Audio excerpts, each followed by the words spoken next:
Colby, you could raise your right hand for me, please. Do you swear or affirm that you'll successfully answer questions at this time on your qualifications to sit on the jury in this case? If so, answer I do. All right.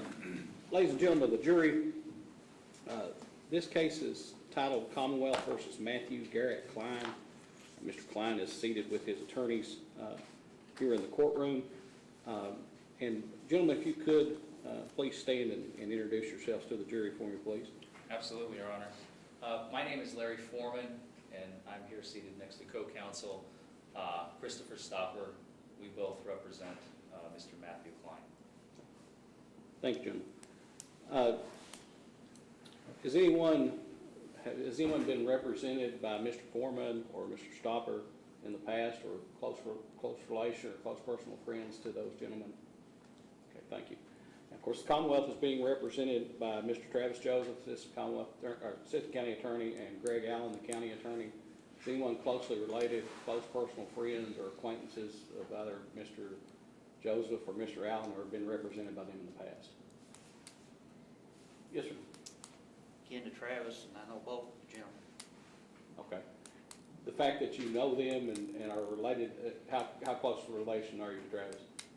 What, second cousin, third cousin? Yeah, our mother's first cousin, so. Mother's first cousin, okay. The fact that you are third cousins and know the gentleman there, would that have any bearing on you being able to sit on this case and rule impartially? No. Okay, thank you, sir. Anyone else? Judge? Yes. I've worked with them, no Okay. relation. Okay. The fact that you have worked with them in the past, does that have any bearing on you being able to sit impartially on this case? All right, thank you, Ms. Keaton. Thank you, gentlemen. You may sit down. At this point, I'm going to turn the voir dire over to counsel. Commonwealth, you may proceed. John, we have a podium. Yes, you can have a podium. And may we approach once again, Your Yes, you Honor? may.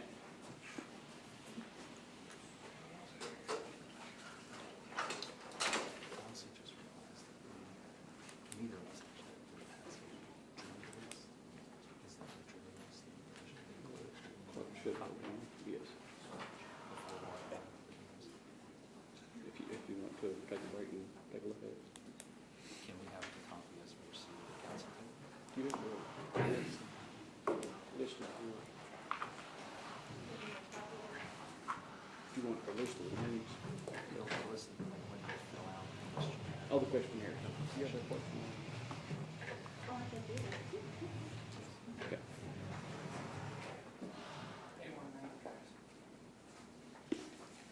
Just facing the I move that after applied conscience. Yes, Your Honor. An attorney was standing here and got lightheaded and fell backwards and hit his head on the podium, so that's why I moved the podium. Will you start the day? Give us just a second and we'll get that list to you. Thank you, Your Honor. Ladies and gentlemen, just 1 second. You can go out there. You may proceed with your voir dire. Thank you. Good morning, ladies and gentlemen. My name is Travis Joseph, and I'm the Assistant County Attorney here in Magoffin County. I work for Greg Allen, who's the County Attorney. The case you're going to hear today is a case that involves an allegation of a violation of a Kentucky criminal statute, namely DUI. Through the County Attorney's Office, that's part of our duties, is we prosecute misdemeanor cases like the one before the court today. The defendant's being represented, as the judge has already introduced, by Larry Forman and Christopher Stopper. I'm going to explain a little bit about the voir dire stage, or we just call it jury selection. That's the easiest way to think of it. This is actually the part of the trial where I get asked questions to you, you get to answer, we get to talk to each other. And don't think that any of these questions that we're getting ready to ask you are meant in any way to put you on trial, to put any of your past on trial, any of your beliefs on trial. It's not that at all. What we're doing is asking you these questions so we can make sure that there is a jury seated that can give a fair and impartial trial to both sides. And that's everybody's goal in a trial, is to make sure that it's a fair and impartial trial, that everybody listens to the evidence, and that you can return a verdict just based on that and that alone. First question I've got for you, and I should also say that the defendant in today's case is Matthew Klein. He's seated at the counsel table with his defense attorneys. And the first question, is anyone on the jury related to or know Matthew Klein? I'm seeing a lot of head shakes. No, no yeses. Okay. Then getting to the actual charge that we're dealing with here today, which is a DUI charge, driving under the influence of alcohol specifically. Has anyone on the jury ever been charged with a DUI? Okay. And sir, what was the outcome of that charge, if I may ask? What was the outcome? Yes. 60 days probation and fine. Okay, so it was a conviction. Yes. Okay. Would that have any bearing on your ability to serve on this jury today, to hear the evidence impartially and return an impartial verdict?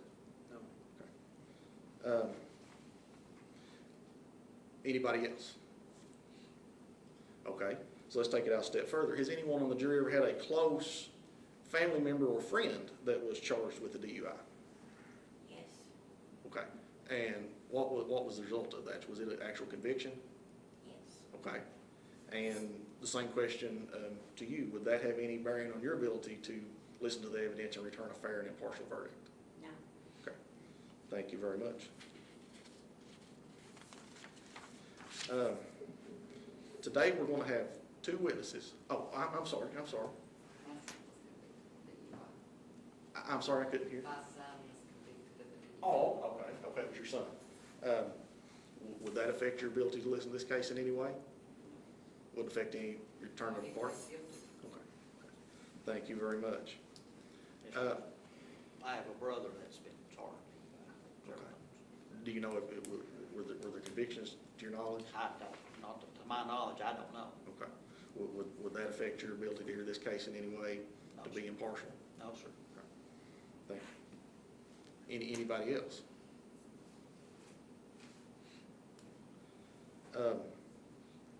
Today, the Commonwealth is going to call two witnesses to give testimony. One of them is Kentucky State Police Trooper Michael Haney, seated with us at the prosecution's table, and the other one is Magoffin County Sheriff's Deputy Steve Montgomery. Do any of you on the jury know Trooper Haney or Deputy Montgomery? How do you know those officers? I know them both just from being local here. Just from working in the county? Yeah. Okay. You ever been arrested or charged or anything by either one of them? No. Okay. Would those acquaintances again, would that have any effect on your ability to serve as a juror? No, sir. And I know this is a question that, as I said, I don't want to offend anyone, but everybody has certain beliefs. And if you do, that's okay. And especially in this day and time. Does anyone have a preconceived dislike of police officers? Anyone have anything against law enforcement officers in general and the job that they do?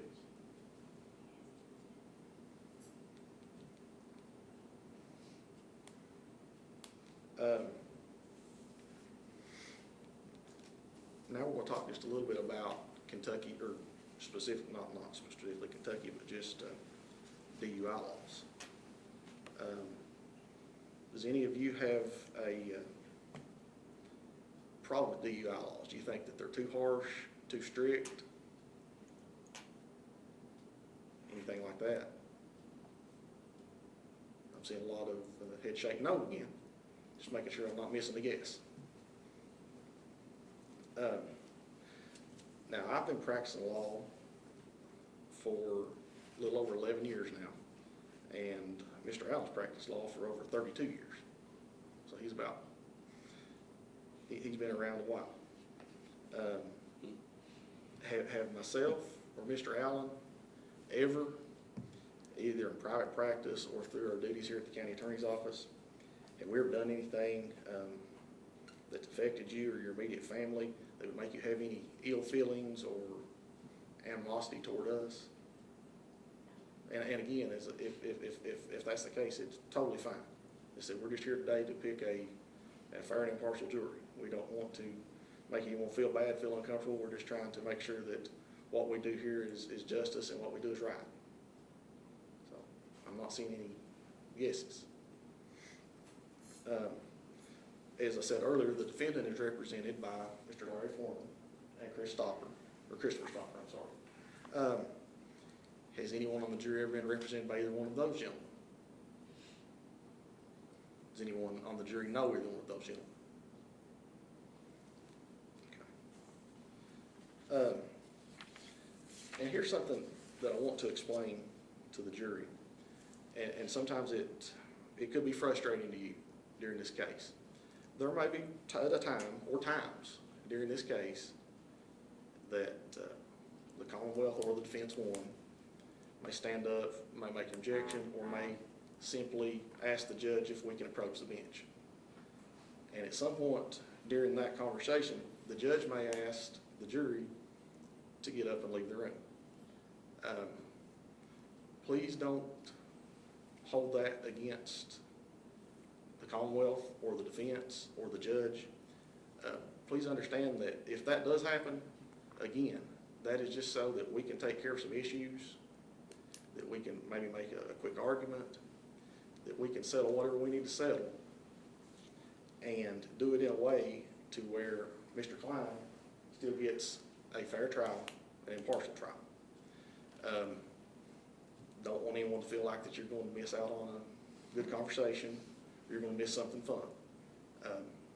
So can everybody agree that if that happens, that you will not hold it against either the prosecution or the defense? Don't see any no's, so that's good. At the end of the trial, as on behalf of the County Attorney's Office and the Commonwealth of Kentucky, we're going to ask that you find the defendant guilty. That's our job. And we're going to ask, if you find him guilty, that he is to pay a fine, serve jail time, or both. Is there anybody that thinks on the jury, as we've got seated right now, that you would be hesitant to impose a punishment of a fine and/or a jail sentence if you found the defendant guilty? Anyone who think they couldn't do that? Not seeing any yeses. So now that you're aware of the charge, the DUI that we've mentioned, we've talked about the parties that are involved in the case. Is there anyone who feels that they couldn't be fair and impartial, listen to the evidence today as it's presented, and return a verdict, a fair and impartial verdict? Is there anyone who feels they couldn't do that? All right, ladies and gentlemen, thank you very much. Thank you, Mr. Joseph. Mr. Foreman? Thank you, Your Honor. May it please the court, Mr. Foreman? counsel. Ladies and gentlemen of the jury, once again, my name is Larry Forman, and I represent Mr. Matthew Klein along with Mr. Stopper, who's seated with me. I want to start this off with a question, and I'm warning you ahead of time. It is a trick question. What is my job here today? Does anybody want to tell me? I have an imagination that we have at least one mind on our jury that may have an idea. Yes, sir? To defend your client. Mr. Click, right? Mr. Click says to defend my client. Care to elaborate? To make sure that he's been prosecuted for something that he didn't do. To make sure he doesn't get prosecuted for something he didn't do. Does anybody agree, disagree with Mr. Click? I agree. You're here to prove his innocence. Now you said the magical words, prove his innocence. Ms. Keaton, now I'm sorry I'm going to pick on you. That's okay. Does anybody want to tell us why Ms. Keaton is wrong? Sorry, Ms. Keaton. That's okay. Everybody says that. I know. That's okay. anybody want to tell us why that is not correct? Or am I gonna have to pick on somebody? Ms. Howard. Is it Ms. Howard? Ms. Warren? Yes, ma'am. Ms. Watkins. Ms. Watkins, I'm sorry. We were trying to keep up, the clerk was going a little fast. Ms. Watkins. Yes. I'm going to correct my list so I don't make that mistake again. Ms. Watkins, why do you believe, if you have an idea, why Ms. Keaton is not correct when she says, my job here today is to prove my client's innocence? Probably if he had a breathalyzer, it showed he was trying, and you can't prove him innocent, but you can try to show us why he should have been jail time. That's a great answer. Let me rephrase the question in a way that maybe make it more clear. But first, let me give you a little bit of background. In the United States of America, unlike in some countries, the burden of proof lies entirely with this table right here. This is the government, okay? This is the prosecution. We are a defense counsel. And our job, I'm just going to give you the answer because I think it's important for you to understand not only where it's coming from, but what it is. In a nutshell, defense counsel does not have to do anything. The reality is that in the United States of America, Mr. Klein, Mr. Stopper, and myself could pull out a deck of cards, and when the prosecution begins calling witnesses to this witness stand right here, where all the testimony is going to come from, we don't have to cross-examine, we don't have to ask any questions, we don't have to do anything. And if by the end of the trial, and we finish our card game, the prosecution has not proven their case beyond a reasonable doubt, these are the magic words, beyond a reasonable doubt, then your verdict must be not guilty, right? So the burden is entirely on them. And, I'm sorry, Ms. Keaton, it is a common misconception that what is defense counsel's job is to prove innocence.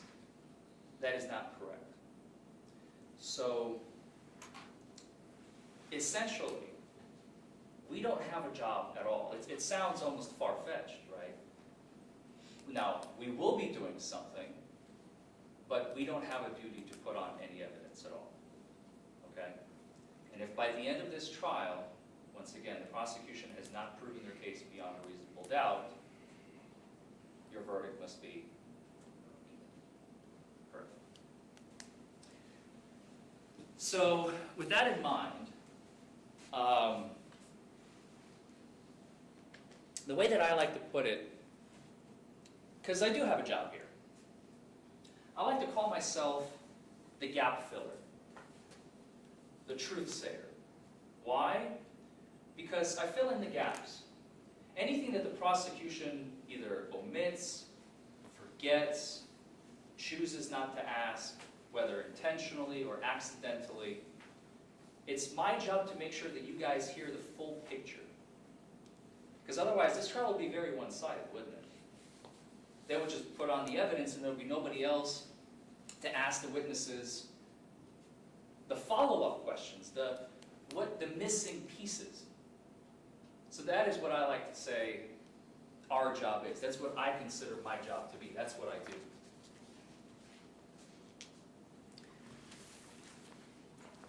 Now, have any of you ever served on a jury before, civil, criminal, or otherwise? This is your first trial ever in your entire lives. Every single one of you, as a juror. Yes, sir? Years ago, I think it was a voluntary manslaughter, Mr. Colburn. Coburn. You said it was a manslaughter, I believe it was involuntary. I believe. involuntary manslaughter. So it was a criminal case, not a civil case, correct? Yeah. So much like this one. And if you don't mind my asking, what was your verdict in that case? Do We you didn't recall? He settled out. Settled out before the verdict. So, and that was in circuit court, so you had a panel of 12 people, correct? Today, there are only going to be 6 of you remaining when the trial begins. So, there are really 2 types, for the most part, if you really boil it down. There are 2 types of cases in the United States. You have civil cases, and you have criminal cases. Criminal cases, much like on the one that the gentleman has served on, you decide guilt, innocence, and as the prosecution has already alluded to, there will be a potential fine and or court costs and jail time if there is a conviction. Now, there's another type of case, which we will not be doing here today, and that is a civil case. A civil case is, the only question is monetary damages. Who did the damage, to whom, and how much, and if there's liability.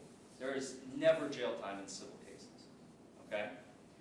And the standard, as we discussed here, is beyond a reasonable doubt. It's the highest standard in the land. In civil cases, the standard is much, much lower, okay? It is basically an oomph, as we like to say, above 50%, okay? Preponderance of the evidence is the technical term for it. You don't need to know that.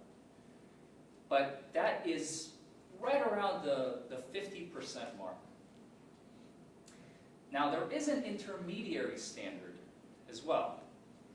It is called clear and convincing evidence. Again, this is almost exclusively reserved to civil cases, which, again, a standard we will not be talking about today. But the reason I bring it up is I want to give you guys an understanding as to the fact that it exists and what it does. Clear and convincing evidence is used in primarily 2 types of cases. Child custody cases and mental inquest. So essentially, it's in order to take your children away from you, or to determine whether or not you're mentally capable of handling your own funds and financial needs, your ability to handle your own money in your bank account, your ability to raise your own children, those rights to be taken away from you, that is the standard that is used in civil cases, in those 2 types of cases, and that is lower than the standard that we're using here today. That is how high, and by law, I can't give you a definition. Some states you can give a definition as to what beyond a reasonable doubt is. In Kentucky, we can't. So the closest thing I can do is to give you this analogy, okay? Otherwise, I'll give you a definition. Just by law, I can't. But what I can tell you is that it is the highest standard in the land. There's nothing higher than it. It's to determine whether or not somebody gets their freedom, essentially, taken away from them.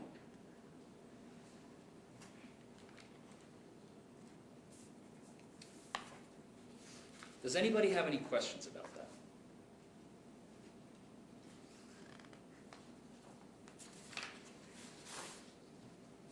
Seeing none,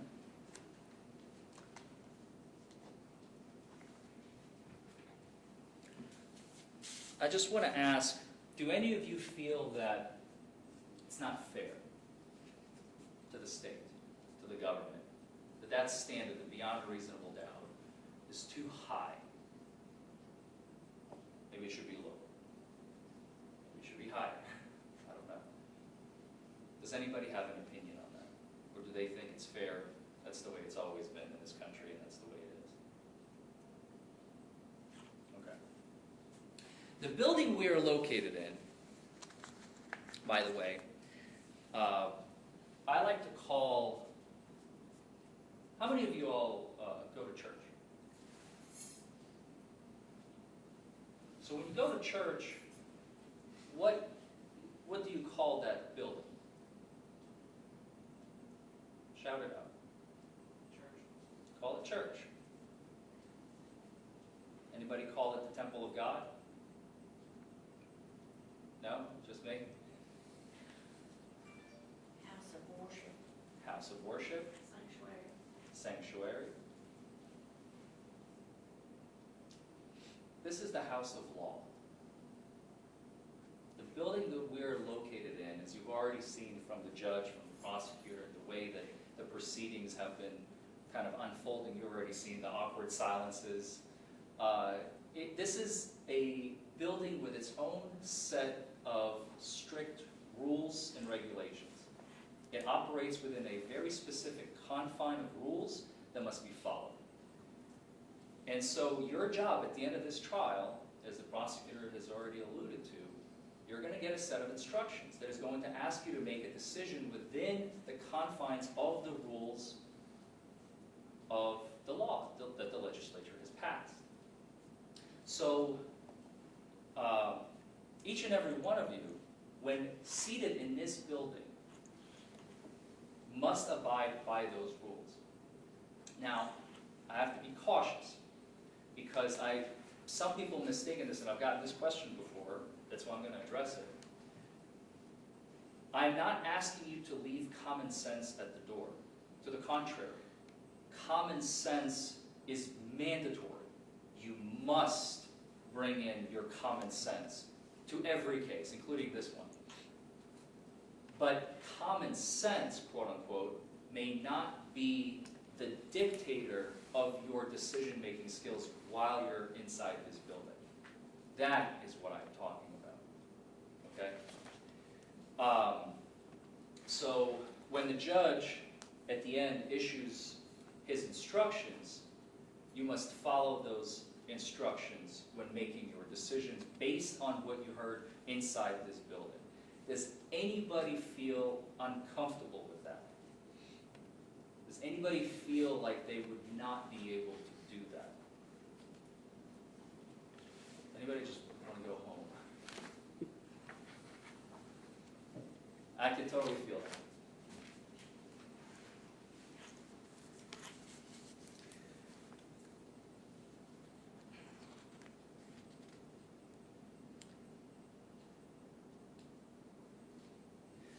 Does anybody know what the legal limit is in Kentucky? Breathalyzer, 108. For breathalyzers, 0.08. Anybody ever heard that number before?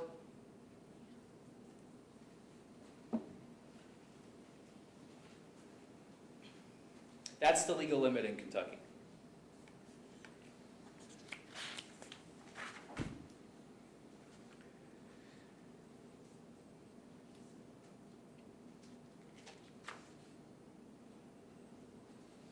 Now, you all have kind of heard me say it already a little bit, a couple of times. You know, we're the defense, they're the government, they're the prosecution, we're here to defend our client. Realistically speaking, if you really boil it down to its constituent elements, there are two groups of people in this room and one neutral party, which we'll talk about first, the judge. Judge Prater is completely neutral. He's just here to make sure the rules are being followed, nothing goes awry. He's the referee, if you will, to make sure that things are going according to plan. So he doesn't belong to any camp whatsoever, and he has his assistants, the sheriffs, the bailiffs. They're just here to maintain the peace and make sure that things go right. At the end of the day, the other two groups that do have a side are the government, which includes the prosecution, their assistant, and the cop. They're the government. The second group are the people. That is you all, the jury. That is Mr. Klein, our client, Mr. Stopper, myself. We all belong to a different group. We are the people. And sometimes, and you may hear in opening statements, maybe closing arguments, the government likes to kind of meld its way into the people, the group that is the people. And I've seen it happen before, and I just want to make sure that you all understand that the government sits in their own camp. They are not part of the people. They are here to do one job: prosecute, possibly convict. That's it. Does anybody have any questions about that?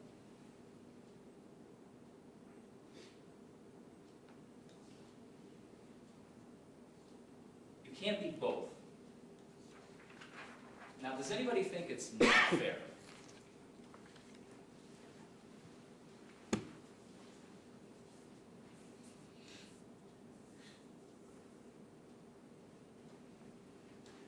All right, I have one last question for you all.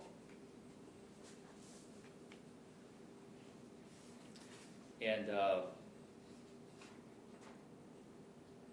I'd like to go one by one. But first, let me set the scenario for you. Has anybody ever been to McCracken County? Paducah? One time? Do you travel there a lot? I try to pick a place where like nobody's very familiar with, but it's something local enough but far enough. I'm sorry? I was up here training for my job. Training for your job? So you're not very familiar with it? Okay, good. Then, are you familiar with that place? No, I was just actually there for a conference with Voir. Also a conference? Were you there on the same conference by any chance? No. Mine was about 20 years ago. Fair enough. So you definitely don't remember that place very well, though. So this is the scenario. You've been invited to a wedding, a friend's wedding. And for reasons that escape me, they decided to host their wedding in McCracken County, Kentucky. And you've been invited. You're driving,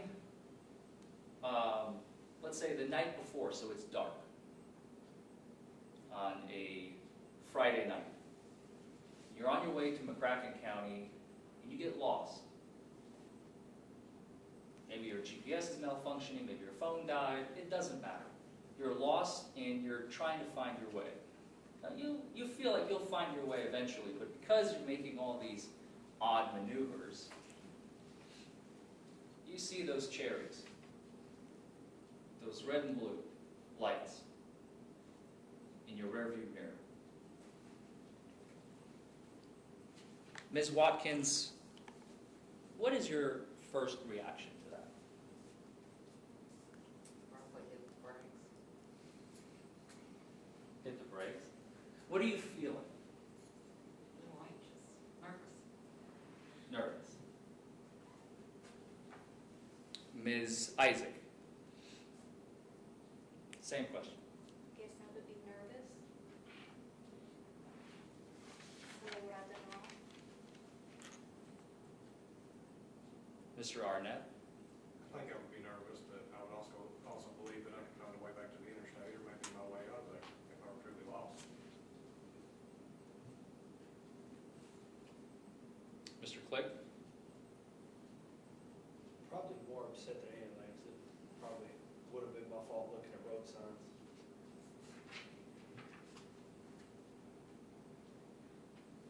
Ms. Kraft? Probably just nervous and wondering why the lights. Is it Mr. Howard? Nervous. Two Mr. Howards. Yes, I have noticed that. Husky and Jeffrey, correct? Husky Howard. Yes, Husky Howard and Jeffrey Howard. Yeah. Did I get that right? Yeah. This question is to Mr. Jeffrey Howard. I'd be nervous. Wondering why I'm getting pulled over. Wondering where I get pulled over. Mr. Marshall? I would be scared. I'm in a county I don't know nothing about.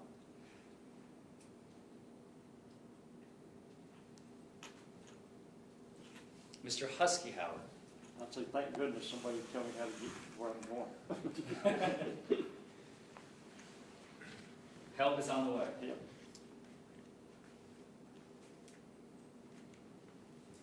Mr. Lyons? That's what I would think, in your scenario, that I was lost, it helps a ride. I'm finally going to find my way. Is it Ms. Yoder? Initially, I would think, well, what did I do wrong? And then I would feel like, well, at least I can get some help. Ms. Keaton? Well, if I knew I hadn't done anything wrong, I would probably still feel a little anxious, but I would be thankful that someone is going to be there to help me find my way.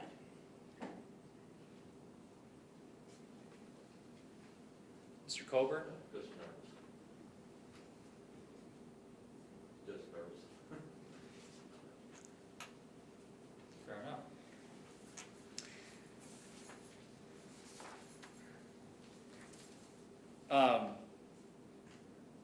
And there's just this one last question. I know I said that was going to be the last one, but this is kind of a generic catch-all. Is there anything that I have talked about, or maybe not talked about, that's on your mind that you want to ask me? Because once I sit down, you can no longer ask me. This is the only time we can actually converse like this during the trial proceedings. That you want to ask right now, because it's a burning question or a comment or anything at all on your mind that you just want to get off your chest in any way, shape, or form. If you want to come up to the podium, if you don't feel comfortable talking about it out loud, anything at all, we can do that as well. Now is the time. Yes, sir. I asked if that's his first offense or second, or beyond. I've actually never gotten that question before. You want me to answer it before? If you would, Your Honor. Actually, no, sir, you can't. At this stage of the proceedings, no, sir. Any other questions? During the trial, will we learn if it's his first, and will we learn his age? The second part of that question, yes. The first part, no, you're just determining guilt or innocence based on the charge that is being presented to you. Okay? Did that answer that? So we Fair will enough, never Mr. learn Foreman. if it's his first. Do what? We will not learn at all if it is his first. The only, can I be careful I answer that, Mr. Foreman? You want to approach before? Yeah, if we may approach.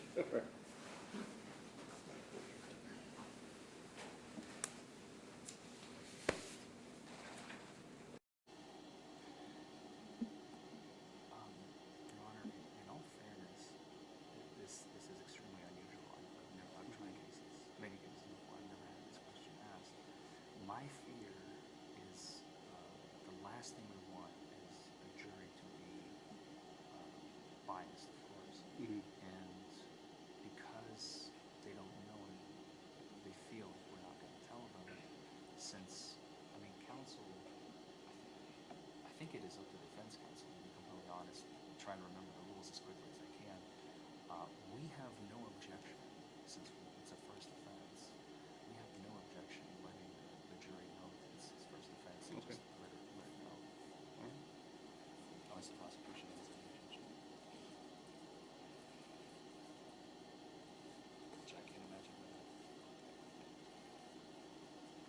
Give me just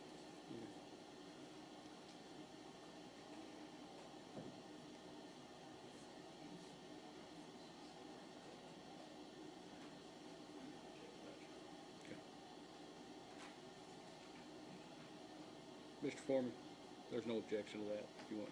I'm sorry? There was no objection to that. Go ahead. Okay. Please, Your Honor. All right. Ladies and gentlemen, jury, I will tell you that the, as Mr. Foreman said, we've never had that question asked by a jury. I've never seen it in my 16 years. We will tell you this is a first offense. Thank you. No one has ever asked that question before. I've never I seen wasn't ready. Yeah, actually, we do have one additional question that I was not expecting, that co-counsel has brought to my attention. Ms. Watkins and Mr. Lyon, I just want to make sure, you both listed that you had a property dispute in your past. We just want to make sure it wasn't against each other. Okay, because the last thing we want is jurors that have an issue and they're seated together in one room and have to make a decision. That would be unseemly. We would never want to put you guys through that. Thank you, Mr. Staub. Any other questions at all? Mr. Mark? I should probably know this, but is he from this county? I cannot answer it at this time, but it will come out during its potential.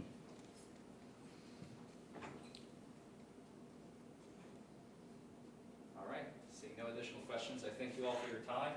At the end of this trial, we will be moving and asking you all to return a verdict of not guilty for Mr. Matthew Klein. Thank you. Mr. Foreman, Mr. Joseph, will you approach the case?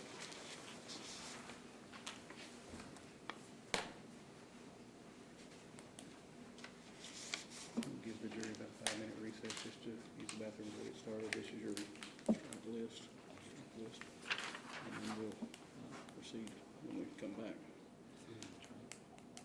Yes, sir. Ladies and gentlemen of the jury, it is 10 after 11. I'm going to give you a 5-minute break to use the restroom, and then we will proceed with the trial. I will admonish you not to form any opinions on this case, not to talk to each other about the case, or not to talk to anyone else that you see here in the courtroom or anyone else in the courthouse about the case when you are milling around using the restroom, things of that nature. If anyone approaches you regarding the case, please contact me and let me know. So be back in your seats at 11:15, please. The restroom's just outside, right? Yes, restrooms are just outside the door.